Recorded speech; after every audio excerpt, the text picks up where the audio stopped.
1. Part 1. Road to Old Memories.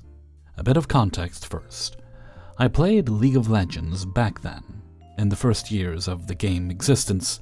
I don't remember how much time, but I was quite involved as a teenager. Played with my friends and even bought for like $50 of skins with pocket money. But like some people back then, my temperament was burning ablaze while playing the game, and I decided to put an end to it, as it affected my social relationships. I forgot about the game for years, and it was nice. Then a new first-person shooter game came out, Valorant, and a bunch of my friends decided after some time to try it. I was reluctant, as it wasn't really my favorite kind of game, but I joined them and created a new account. I played for a few days and realized something. It's made by Riot, and isn't that the company from League of Legends? I remembered my young self playing and wanted to check if my old account was still up somewhere. As I tried to log in on the new Riot website, I realized that not only was the password wrong, but my old email wasn't linked to an account. An eyebrow raised later, I decided to send a message to support just for the sake of it. I had only one old email when I was a teenager, and I knew that all those hours spent on the games with my friends were not a dream. The form I was filling in for recovery needed proof that the account was mine, so I dug into my old email address inbox and found proof of a payment for League of Legends skins with details. That, with my original email address, I had what I needed, so I sent the form to Riot and waited for 1 or 2 days. With the support help, I successfully connected to my old account on the League of Legends launcher, and I wasn't ready for what I saw. Part 2. Silver Ranked Alibaba. I didn't know the new League of Legends interface, so I took a few seconds to realize that not only did I not recognize my username and friends that suddenly had German-like names, but the profile overall was customized in a girly fashion. Looks like someone took good care of my old profile while I was out there living something else.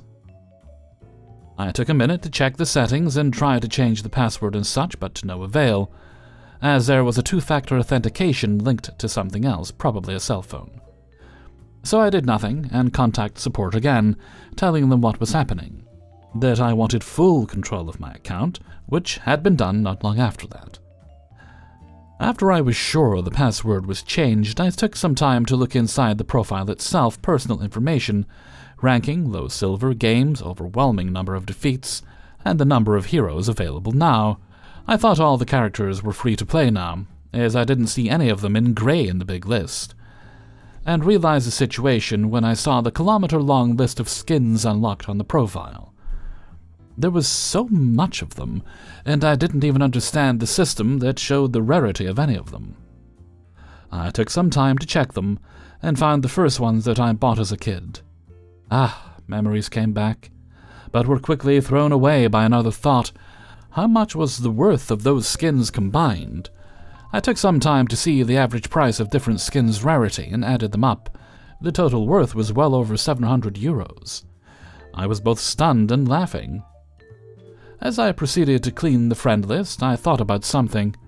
I'm sure the person that took care of my account would be glad to know that her watch duty was over, right? I then sent a copy-pasted message to a few people in the friend list, saying that I wasn't the person that they knew with that name, and that the account was mine. I took it back. Better warn that person if you know her. I didn't have to wait for long. Part 3. Durchtangal. After a few hours, someone contacted me in that friend list. It was the previous owner of my account. The conversation was a bit messy as it started in German, a language I don't speak. Mein Gott. It seemed like it was a young German girl, but all I remember was that she was very angry and full of herself, telling me this account was hers and that I was a disgusting hacker, stealing her account. After saying that I had this account when I was young, she came back telling me that this was her, that she registered herself. Well, my presence here says otherwise. I told her that I had old and detailed proof that it was mine, and she changed her story by saying the account was owned by a friend that gave it to her as a gift. I don't remember all the things she said about my physical integrity and sexuality, but she insisted that I would get kicked as soon as she contacted the support. Good luck was the conclusion, in short. Spoiler, she didn't succeed, as I had the oldest proof of ownership. Part 4, double tap. Pew pew! Later that day, I decided to try to connect Valorant with my old Riot account I just restored, and it worked. Oh boy, not only was she deep in League of Legends, but in Valorant too. And by deep, I mean deep in money. Looks like she threw more hundreds of bucks into that game, legendary skins there and there. She was both super active on League of Legends and Valorant, and there I was with more skin and unlocks than I would even want, on a game I middly like. I was grinning again, and after playing for a few days with friends, to which I gave my weapons with skins for them to try, I uninstalled it, and League of Legends too. No way I'm going back on this game, even with that much money spent on it. Good riddance. In conclusion, don't put your money on an account you didn't create yourself. I don't know if her friend was the hacker, the seller, or the buyer of stolen accounts, but it looks like he probably wanted to get in her pants back then. 2. This tale is decades old. My spouse and kids know all about it, but thought you all might find it funny. A group of my friends, 3 guys, 1 gal, pulled in together to rent a house. Now, rentals in this college town to college students, if you didn't have a number of people to fill what the landlord wanted in the rental, you could pay more rent each, desperately try to find another person, or have the landlord find another person to fill the slot. They decided to ask amongst friends and acquaintances to find the last person. This last person, a gal, knew some of the others, but not all, so they did a meet and greet so everyone could see if this person might vibe. This person was like, yeah, I'm the chillest person. Wouldn't even know I'm there. Have a kid, but they live with their dad, and I do visits out of the house. 'Cause I don't want to put that on everyone else. You get the idea. Well, a few weeks in, this roommate started acting like a prison warden. They demanded the attic bedroom solo to be away from the noise or talking, but any time of the day would complain even if people were whispering anywhere. They left their room door and the door at the bottom of the stairs open, which was in the living room, direct noise tunnel, and would never shut either. I hate feeling closed in. Never would study at the library or out of the house. 24-hour quiet hours demanded. But then, they decided that they didn't want to do visitation with their kid out of the house. If they had a visit, they demanded everyone else be vacant from the house. Didn't want the ex to know guys lived at the house either. Everyone had to keep everything out of common rooms, and must have their doors shut. So, say it's 10 p.m. on a Saturday, and a group of us were just hanging out, playing Risk, chilling with some beers, and honestly being pretty laid back and quiet, except for a few moans or laughs from the game. This person would yell down from their room about how dare we make such noise, it needs to stop. Oh, and the phone was put on a long cord up the stairs to their room, before cells were all around, so they could always answer it first in case it was their ex. The only room anyone could be in and chill, which is what we did as a group anyway, was the warm, soft, fuzzy room. Back bedroom on first floor, which didn't have anything above it, and was 2 rooms away from the living room. We could listen to music low enough, we could all talk comfortably still, and was the 90s, so many of us smoked and had to keep the door shut, or the deranged house mother would yell. We had to keep the door shut, window cracked, and became the common room. Poor person whose room it was put up a set of shelves next to the bed, so they could sleep while others hung out. Even had a couch and 2 comfy chairs in the room. This went on all fall, and others were trying to convince this person to move out and let another friend move in. Nerves were frayed.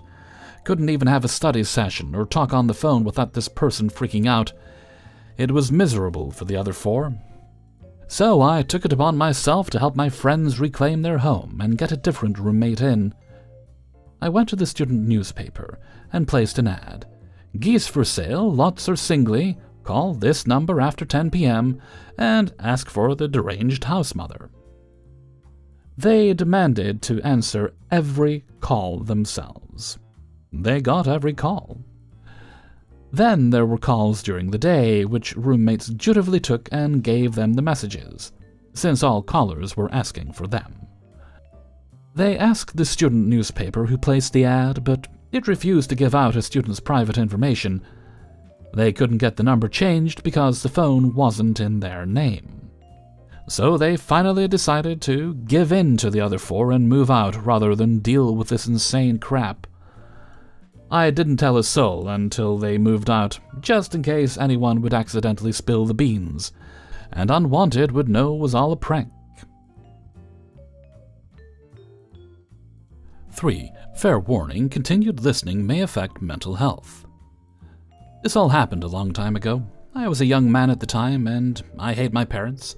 Subsequently, I wanted my own house and independence very much. So when I got a job at the local abattoir, I scrimped and saved for the first few years until I had a deposit. I bought a house without informing my parents that I owned one, and moved myself in and everything I owned out while they were on a holiday. Up until that point, the management at work had been good, but as soon as I had a mortgage and was also doing part-time education still after work, management knew they had me. Although in those years I didn't know these kinds of things. So they started some kind of vendetta against me. Managers on the slaughter floor that I worked laughed at me when I got covered in poop and refused to let me get changed. They would mock and belittle me in front of the workplace, stand and watch me for hours and scream at me any time I made a slight mistake. I got warning letters galore. You were supposed to be fired after 3? But I counted 14 by the time I finally got out of that hole. One of the managers even punched me once, but that's another story. So, on to my PettyRevenge. After a couple of years of being their whipping boy, I had learned all the jobs and how to do them well. I was one of their best workers and was only a knife hand at this time, so I was cheap. I managed to pick up work for the holiday break because I had an immaculate attendance record, more than any other reason, and I helped a lot after work, unpaid. Plus, to be honest, I think they liked keeping me around to pick on. The work was downstairs. The layout will be kind of important, so the slaughter floor had 2 toilets on either end. Single toilet, same sex, supposed to be for emergency use, because we should go in the break, etc. There's a freezer set up that links the slaughter floor to the rooms below that I was working in for the first day.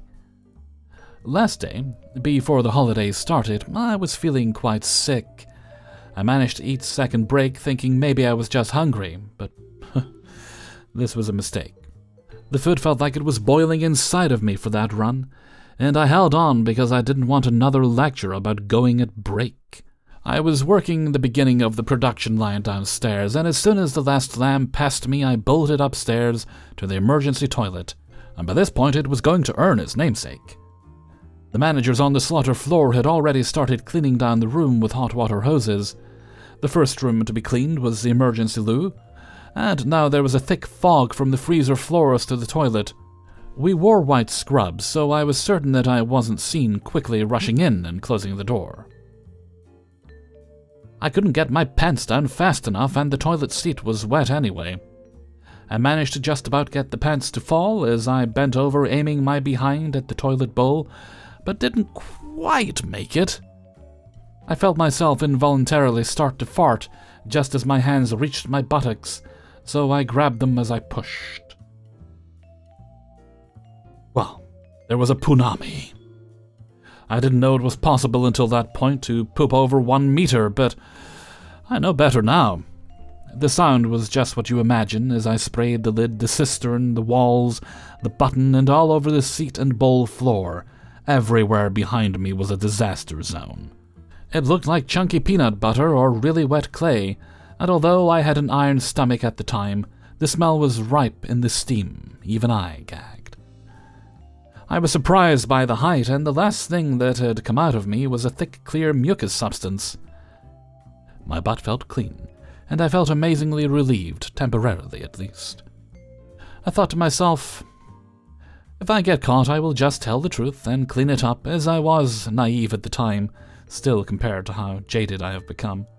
I thought about it for a sec, then knowing it would confuse whoever came upon the scene. They would be puzzled if they saw no toilet paper as well, decided to get only a single 2-ply square off. I dabbed my ring, as it was clean, not a spot. I was amazed, but threw the square of TP onto the poop that was running down, and peed hard and fast onto it, breaking it up, before I pulled up my pants and got the hell out. I emerged into the vinegar-smelling air thick with fog, and managed to run back to the freezer and walked downstairs. No one saw or questioned or thought why I had finished first, and came out of the bathroom with the guys who finished last. The next day, the slaughter floor manager, who had been the worst bully, started in our room himself, and there was a toolbox talk. The manager gave a speech about how they cleaned the toilet, only to walk into a scene this morning of a horror movie. The flies from the stockyards had been busy laying maggots, and the room was crawling with them that morning, when they had gone up to do a final check. He said they had a strong stomach, but had vomited while he cleaned it up, and whoever was responsible was a vandal, because it's a shared toilet, etc. But I kept my mouth shut and managed not to smile. I wasn't late, so I pretended I hadn't been paying attention, so a colleague and I could recap what happened, and I laughed my butt off with him as we joked about it for the rest of the run. I smiled for ages, thinking about that manager opening that door to that scene, and I wondered if he noticed that there was no visible TP. I had dealt him a clean blow. 4. This happened a couple of years ago, when I was in my last year of high school, and the person who had initially approached me as a friend started to slowly become my bully. For some context, I have always been socially awkward and didn't have many friends. I remember this girl Maria reaching out to me since the very first day in high school. We became inseparable for a while, then distanced ourselves and started hanging out again. It was like a toxic relationship. One of the first things she told me about was her boyfriend, who was at so-and-so city in his first year of college, and since we had become sisters, I started hanging out with them both when he was in town. He was a very kind man, which is why I was surprised they lasted about 4 years together, despite Maria cheating all around while he was away at college. We lived in an area of small towns that were about 40 minutes away from each other, and everyone knew everything. Rumors would spread so fast, of course, that Noah, Maria's boyfriend, would hear about it. She was able to gaslight him about them being fake at first, but then he stayed, despite believing them, and started to think she cheated because he was not enough, and he would do his best to be better for her. Noah and I had conversations every now and then, where he would mostly just ask if Maria was mad at him, and if she had talked to me about it, and what should he do to keep her happy. So in summary, we talked, but never crossing the "you're my friend's boyfriend" line. After some time, Maria and I had distanced, since she had previously started other rumors about me, even based on some of my trauma experiences I shared when I thought she was trustworthy. The thing is, I don't like conflict, but I can sense when it's coming my way, so I silently start to prepare. Maria had used her Messenger account on my phone once, and didn't log out of it, so I had it for about 4 months, in which I took screenshots of every conversation she had with men that she cheated on Noah with. God, there were many. Whew. Before we graduated, our school was doing an event where each class would have one queen, and we would be having competitions where points would be given for a class prize. As the pick-me that Maria was, she nominated herself, and we just went with it. The last day had come where the queen would be announced after a mini-parade. Since our class wanted to win, and it was our last year, everyone was going all out. We were at Maria's house decorating her parade car while she got ready. Even Noah was helping. Fast forward a week after it happened. I start hearing rumors that Maria spread, telling people I had slept with Noah that night, while she was busy, and how much I am such a hoe. I honestly thought at first that I had to talk with her and assure her I wouldn't do that. I was so naive. She obviously ignored me when I tried to talk to her. I still had her Messenger account, and that's how I knew she had started the rumor despite knowing it was fake. I let them be and continued minding my business, which seemed to enrage them more, and they started spreading even more rumors when I saw a conversation where they were planning on beating me up on my birthday that was coming in a couple of weeks. This is when I thought it was too much. They had me blocked, but other people started sharing the stories they uploaded, which were screenshots of their conversations, making fun of my appearance and literally everything. I was able to reach one of their minions that hadn't blocked me, and ask them to stop or I would start messing with them as well, and also asked to tell Maria to unblock me so we could talk. Her friend then proceeded to insult and make fun of me, saying they would do whatever they wanted. I then shared a couple of the screenshots I had with conversations that reflected her cheating journey, and said there was plenty more where that came from, and if Maria didn't want me to share to her parents how much of a hoebag she was, she should chill right on down. Her parents were super Christian, and this would not have been good for her. But this was just to make her stop, and it worked. She immediately changed her Messenger password and kicked me out of the account, but I didn't need it anymore. My revenge was when I started for real messing around with Noah, who was still in a relationship with Maria. Therefore, I became the hoe she always saw in me. We didn't keep it a secret and would go on dates all over the town, so people would see us and end up telling her. He knew I wanted to annoy her, and to be honest, so did he. We thought it was a win-win. I even started putting pictures of Noah as wallpaper on my phone and my notebooks. Seeing Maria in school was now my favorite thing. She would not talk to me, but would have a very angry-looking face. Our school now started to make fun of her because I had stolen her boyfriend, and started cheering me when we crossed paths. It honestly felt great. She had tried to make my life hell, and now I flipped our luck. Although it only lasted for a couple of months before we graduated, it is still the best revenge story I have so far. As for Noah and I, we eventually started a real relationship that lasted for about 2 years. We decided to end on good terms and go our different ways, since our paths did not align. 5. My beloved grandfather, who is no longer with us, had an issue when the local pool and sports center used his number by mistake in an advert. He lived in a part of the world with a unique legal system. Becomes relevant later, so I will adapt the terminology to make it more global. He was in his 70s, extremely stubborn and a little devious. This was also nearly 30 years ago, so many modern conveniences such as caller ID, etc. weren't around. The first call came when they had just returned to the house after it was flooded during an unusually high tide. "Is that the swimming pool?" "No, you should have been here last week." A few more calls asking about facilities and opening times were answered politely because it wasn't the caller's fault.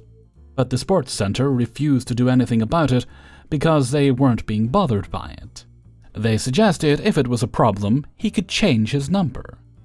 He saw no reason for him to do this when the problem was not made by him. So, he decided to start taking bookings and giving out the wrong information. The final call. An unwitting stranger called. "I would like to book a court. How much will it be to reserve it?" $1,000 US. "How much?" $1,000 US. To reserve a squash court? "I don't have any squash courts. I was quoting for a magistrate's court." After a little more back and forth, my grandfather explains to the unwitting stranger that he had dialed a wrong number because the sports center had failed to correct a mistake. He gave them the right number, but asked the stranger to make sure he told the sports center how infuriating it was to have their time wasted because of this mistake. The sports center paid for the operator to screen calls from then on. Hey everybody, Hellfreezer here, and thank you very much for listening to Revenge is Ice Cream, episode 351. And thank you very much to everybody who allowed me to use their stories in this video. Before you go, please do hit the like button and share the video around. If you'd like early access to these videos, then support me on my Patreon page where you get all the videos at the start of the week on a Monday. You'll also find a link there to the Hellfreezer merchandise store on Teespring, as is a link to the Hellfreezer Discord if you'd like to join us there. And if you especially enjoyed today's video, then why not leave a tip by clicking on the heart with a $sign underneath. And while you don't have to do any of that, I very much appreciate it, and it has been helpful. Right, we have no other bits of business today, so let's move right along to Hellfreezer's question of the day. And today's question is: when it comes to streaming services, are you an all-in, once you subscribe, that's it? You'll have it until it's so bad you just have to cancel it and never look back? Or are you a bit like me, because I used to be the first one, you kind of just dip in and out for a little while when there's stuff you want to watch? That's the approach I take now. Like Paramount Plus, they have the new Star Trek stuff.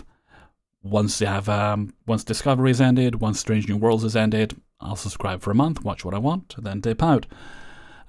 Disney Plus, I might take out another full year, because I do use that particular service a lot, so I'm considering it, but not 100% set yet, but I'm definitely considering it, saving my pennies. The only one that I have always kept and never once cancelled is Amazon, the Prime Video, and that's only because that comes with my Amazon Prime account, because I use that for the delivery, and for me personally, even with all the nonsense in recent years, at the moment it is still beneficial. As soon as the delivery aspect of it stops being beneficial, I will cancel that account too. So why don't you let me know what you think in a comment below. I look forward to reading your answers. And before we go, let's have the answer of the day from a previous video. And this was in relation to people from the past you look at and you're like, my heavens, that person had style. Or possibly used other words. Mine was Peter Wyngarde for his remarkable sense of dress and mustache. It was a powerful mustache. And today's answer comes from Angharad Mac. I gotta go with Elton John. Colourful, over-the-top, flamboyant AF. But always fashionable. Loved watching him on variety shows in the 70s. I like Elton too. Have always liked Elton, actually, to this very day. And I think, yeah, definitely looking back at some of... Before he got to his most extreme, it was a GIF I saw of him. I can't find the video clip, but he had this lovely looking pair of glasses. Not the more extreme glasses he often wore, which were absolutely spectacular, but these I thought, oh, I would totally wear those if I could find them. But unfortunately, I've not been able to find anything similar, and I'm quite certain the ones he wore were very, very expensive. Probably more than I make in a year, wouldn't surprise me.